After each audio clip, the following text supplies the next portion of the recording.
सर्वेभ्यो नमो नमः। देववाणी संस्कृत शिक्षा ग्रुप में एक बार पुनः आप सभी का हार्दिक स्वागत है। पिछली कक्षा में हमने लीह शब्द के विभिन्न रूपों के बारे में अध्ययन किया था।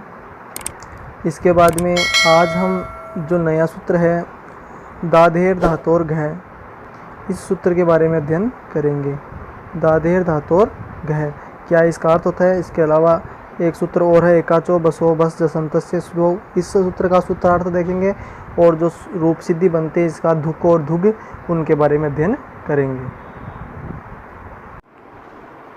तो जब हम अध्ययन करते हैं तो पहला सूत्र है अपने पास दाधेर धातोर घ। तो इस सूत्र का अर्थ ये है कि जो कोई भी धातु है उसका पहला वर्ण क्या होना चाहिए, आदि का वर्ण होना चाहिए द। यानी उस जो धातु है वो शुरू होती है तो उसका पहला वर्ण किससे शुरू होना चाहिए, द से शुरू होता है। और उसका अंतिम वर्ण क्या हो, घ होता है, सॉरी है। अंतिम वर्ण क्या हो, है हो।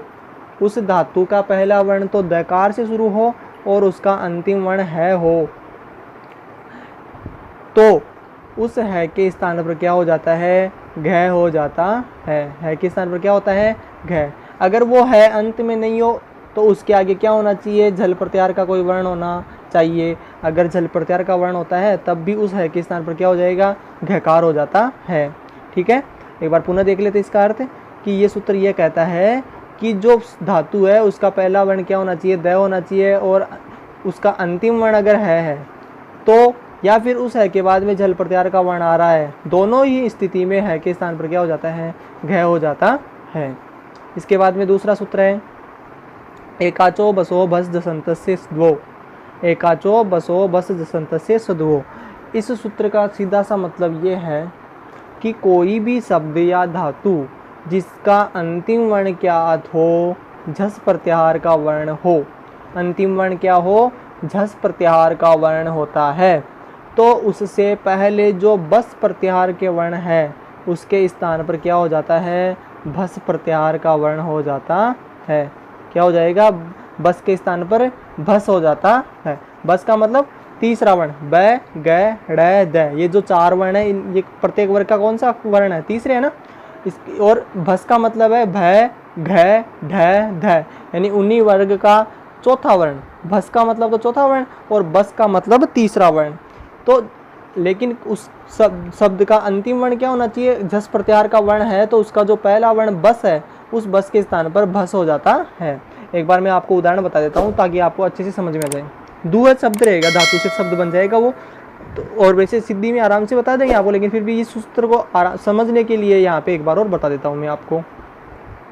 दुह रहेगा, दादेर धातोर घ से क्या हो जाएगा, दुह के स्थान पर है के स्थान पर घ कर देगा तो क्या बन जाता है, दुग्ध बन जाता है ना। अब देखो एकाचो बसो बस जसंत से क्या करा था, अंतिम वर्ण क्या होना चाहिए, झस प्रत्याहार का वर्ण होना चाहिए। तो ये घ क्या है, झस प्रत्याहार में आता है या नहीं आता, तो हमें देखना है कि घ झस प्रत्याहार में आता है तो झस से शुरू करेंगे, झ भ घ, क्योंकि झ भ घ ढ ध स, ये ध यहाँ तक झस प्रत्याहार का वर्ण होता है तो यहाँ पे घ भी आ रहा है, तो इसका मतलब झस प्रत्याहार का वर्ण है। तो उससे पहले जो, तो पहले क्या आ रहा है अपने पास, द आ रहा है ना। द किस में होना चाहिए, बस प्रत्याहार में होना चाहिए। तो बस, जब बस प्रत्याहार के वर्ण बोलते हैं ब ग ड द, आ गया द, तो तीसरा वर्ण द, तो उसके स्थान पर क्या हो जाएगा, भस। भस का मतलब उसका चौथा वर्ण हो जाएगा। चौथा वर्ण क्या होता है, त थ द ध, चौथा वर्ण क्या हो जाएगा, ध। तो इस द के स्थान पर क्या हो जाएगा, ध हो जाता है। चलो रूप सिद्धि सिद्ध करते हैं ताकि आपको अच्छे से और समझ में आ जाती है। यहाँ पे दो रूप बनते हैं, धुक और धुग।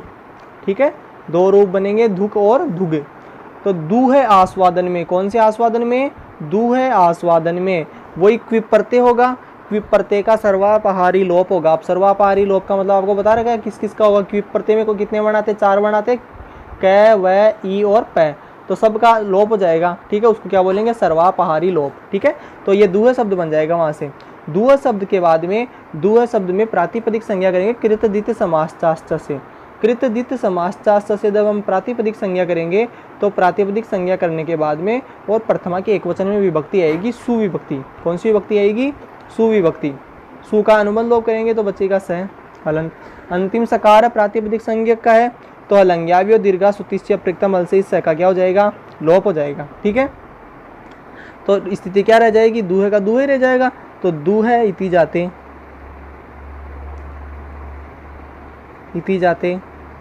ठीक है, अब देखो दादेर धातोर गह सूत्र क्या कह रहा था कि जो भी धातु या शब्द है तो उसका पहला वर्ण क्या होना चाहिए, द से शुरू होना चाहिए। तो दू जो धातु है उसका पहला वर्ण क्या है, द है ना। तो उसका जो हकार होता है, इस हकार के स्थान पर क्या कर देता है, घ कर देता है। तो यहाँ पे सूत्र लगेगा दाधेर धातोर घ। तो दाधेर धातोर घ क्या कर देगा, है के स्थान पर घ कर देगा। तो है के स्थान पर घ कर देंगे तो दू, है के स्थान पर क्या होगा, घ, तो घ लंत कर देंगे, दुग, ये रूप बन जाएगा। ठीक है, इति जाते। क्योंकि दादेर धातु घ क्या कर रहा था कि या तो वो है अंत में हो या उसके आगे झल प्रत्यार का वर्ण हो। तो ये दू है, उसका आदि वर्ण तो द है और अंत में है, तो वहाँ पे दादेर धातु और घ से इसके ह के स्थान पर घ हो गया, दुग बन गया। अब सूत्र आएगा अपने एकाचो बसो बस दसंतस्य द्वौ। अब ये सूत्र यहाँ कैसे लगेगा, तो जब आपको एकाचो बसो बस दसंतस्य द्वौ का अर्थ बताया था तो वहाँ पे क्या बताया था, अंतिम वर्ण क्या होना चाहिए, झस प्रत्यार का वर्ण होना चाहिए। अंतिम वर्ण क्या आ रहा है अपने पास, घ आ रहा है, तो वहाँ पे बता दिया था घ झस प्रत्यार में आता है। ठीक है, तो उसका जो बस प्रत्यार का वर्ण है, बस में क्या आ रहा है अपने पास, द, तो ये बस प्रत्यार के वर्ण के स्थान पर क्या हो जाएगा, बस हो जाएगा। तो द के स्थान पर ध हो जाएगा, आगे उ की मात्रा है तो धुग बन जाएगा फिर वहाँ पे, क्योंकि द के स्थान पर क्या कर देगा, चौथा वर्ण कर देगा, तो ध बन कर देगा। कौन सा सूत्र, एकाचो बसो भस दसंतस्य सद्वो। ये सूत्र क्या कर देगा, बस के स्थान पर भस कर देगा, यानी उसी वर्ग का चौथा वर्ण बना देगा।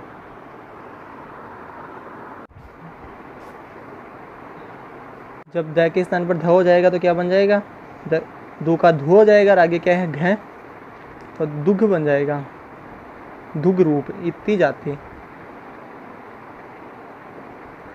ठीक है, अब देखो दू घ, यह स्थिति है। अंत में सूत्र आता है झलाम जसो अंते। कौन सा सूत्र आता है, झलाम जसो अंते। झलाम जसो अंते का अर्थ देखो, उतनी देर में मैं लिखता हूँ, उतनी देर में। झलाम जसो अंते सूत्र क्या कह रहा था कि अंत में, किसमें, अंत में झल प्रत्याहार का वर्ण आता हो। अंत में क्या आ रहा हो, झल प्रत्याहार। तो यहाँ पे अपने पास स्थिति धुग है, तो अंतिम वर्ण क्या है, घ है। तो घ झल प्रत्याहार में आता है या नहीं आता है, तो देखो कि झल प्रत्याहार में आता है। तो जब झल प्रत्याहार के वर्ण बोलते हैं तो उसमें घ भी आता है। इसका मतलब ये घ किसमें हो गया, झल प्रत्याहार में। तो इस घ के स्थान पर क्या हो जाता है, जस प्रत्याहार के वर्ण, यानी इसी वर्ग का कौन सा वर्ण हो जाएगा, तीसरा। तो घ क वर्ग में आता है, तो क वर्ग का तीसरा वर्ण क्या हो जाएगा, ग। तो घ स्थाने ग जस कृते, यानी घ के स्थान पर ग कर देंगे। तो स्थिति क्या बन जाएगी, धुप ग। ठीक है, इति जाते हैं।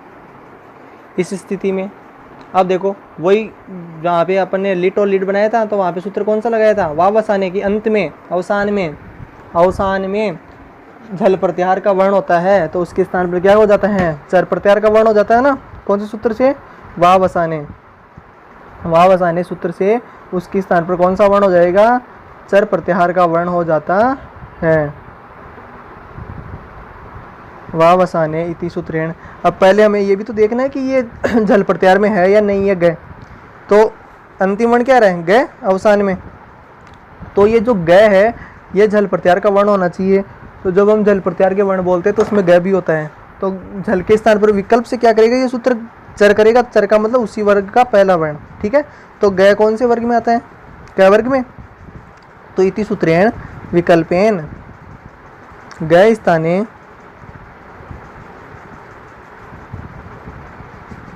क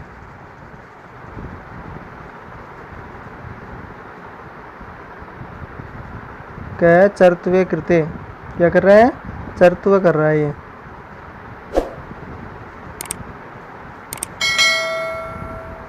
विकल्प से कर दिया चरत्व। तो विकल्प से जब इसने चरत्व किया तो क्या हो जाएगा, धू, और ग के स्थान पर चरत्व क्या हुआ, क, तो धुक बन गया। ठीक है, ये धुक रूप बन जाएगा। अब देखो ये दुख रूप बन गया। तो अपने को पहला रूप क्या बनाना था, दुखी तो बनाना था। तो यहाँ पे अपना दुख रूप तो बन गया। अब इस चरत्व किससे किया है, विकल्प से किया है। तो विकल्पा भावे,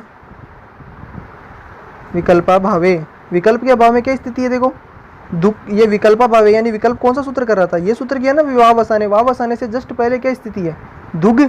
तो यहाँ पे विकल्प के अभाव में क्या हो जाएगा, दुग। तो विकल्पा भावे धुग।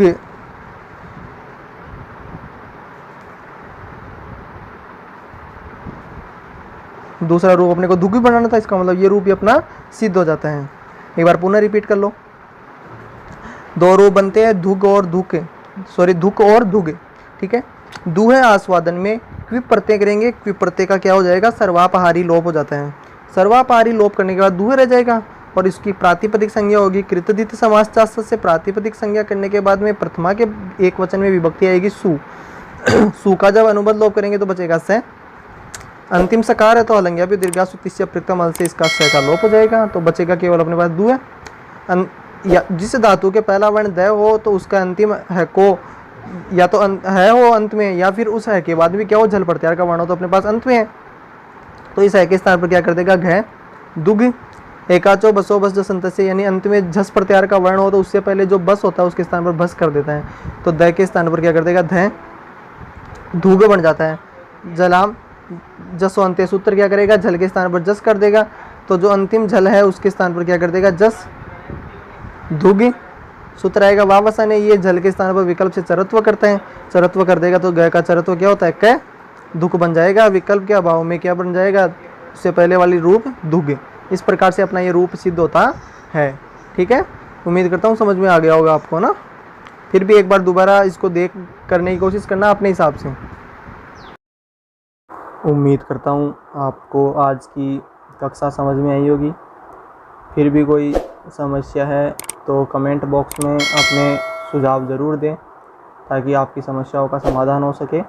और वीडियो को अपने विद्यार्थियों सहपाठियों के साथ अधिक से अधिक शेयर करें ताकि अन्य बच्चों को भी लॉकडाउन में घर बैठे अपनी पढ़ाई जारी रखने में फ़ायदा मिल सके। धन्यवाद। जयतु संस्कृतम जयतु भारतम।